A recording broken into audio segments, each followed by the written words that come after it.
Hello everyone, welcome. This is Christine with Patter Crafts, and today I'm here with a design team project for Scrapping for Less. Today I'll be making a not so traditional Christmas card using this stamp set from Art Impressions called Christmas Bee.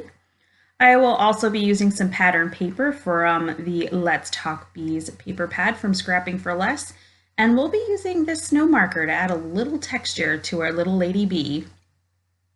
So first thing I am going to do, as always, is stamp out all of my images from the stamp set. I am going to be using my Misty, and even though I am only using the little lady bee, kind of at this moment, I wasn't sure if I was going to use another image or not. So I decided, since I have it all out, I'm going to go ahead and stamp all the images and color them in. I do not show the coloring of all the images, just the one that we'll be using today, but I do have those set aside for another project that I'll be using the stamp set for. So since it's already out, let's get that all taken care of. So I am stamping the images with some Gina K Black Amalgam ink. It is a Copic friendly ink, and I will be Copic coloring the image today. I am doing two stampings to make sure those lines are nice and crisp, though I don't necessarily know if it was necessary, but hey, I think anyone who uses the Misty does it anyway. So anyway, let's move on to coloring our little bee lady. So I am starting with her skin tone first. I tend to do my lightest coloring first and then move to kind of my darker colors, especially if they are going to touch. I find that for whatever reason, when I am using the lighter colors and then the darker colors, the bleeding between the colors is a lot less. Maybe it's just me, but that is the way that's how I approach my coloring. So just using some different skin tone markers here. Unfortunately, I did not write them down, and I am coloring her gray hair. I am using warm grays because I will be using some cool grays for her bee outfit and her wing that does touch her hair. When I'm using need two different kinds of grays in an image, I'll use warm and cool. Those are the two sets I have. I don't really have the toner grays, but and I'll always use the warm grays for hair and use the cool grays for like an outfit. So for the warm grays, I do use a W4, a W2, and a W0. They're pretty much the only warm grays I have.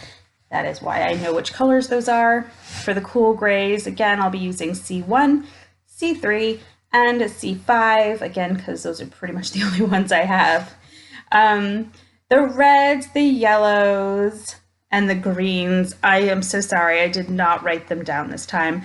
I just kind of was listening to a Hallmark movie in the background, and I was a little distracted.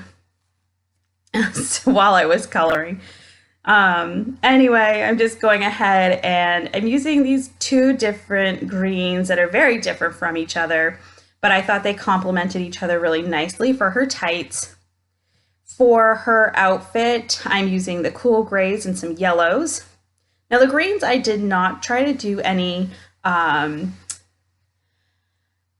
blending with darker or lighter colors. I just straight up put the color down.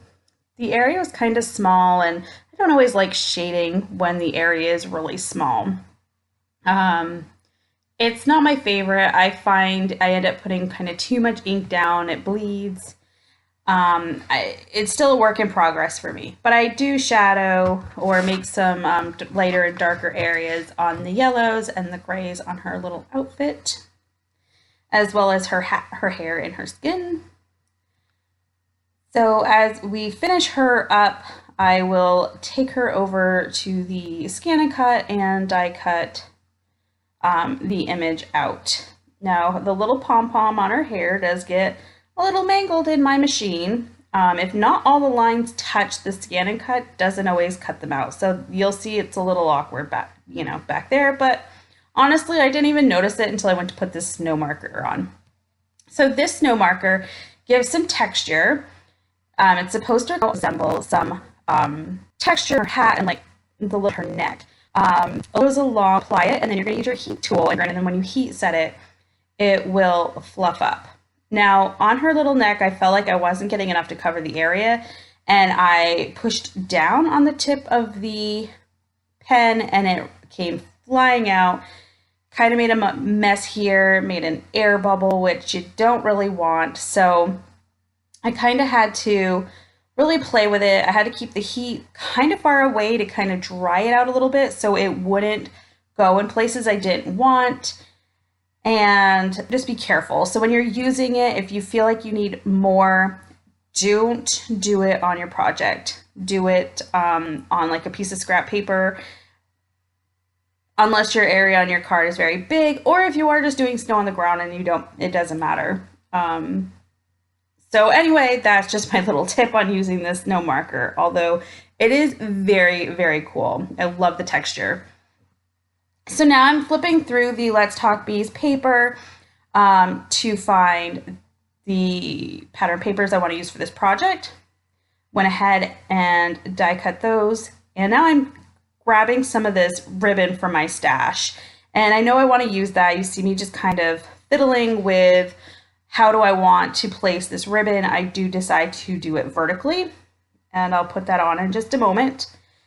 I've decided I want to use the sentiment, "Oh Christmas Bee, oh Christmas Bee," and I'm going to go ahead and put it on this black piece of paper. I am adding a ton of powder so that the embossing powder only sticks to where I put the Versamark ink. This first stamping wasn't very good. Then I tried to stamp over it, and that made it even worse. So I flipped it over, and we're going to try it again. And I'm going to go ahead and add the embossing powder and heat set that. Now, with this paper, you really need to make sure your gun is really, really hot. I found it kind of discolored the paper a little bit. It's not powder.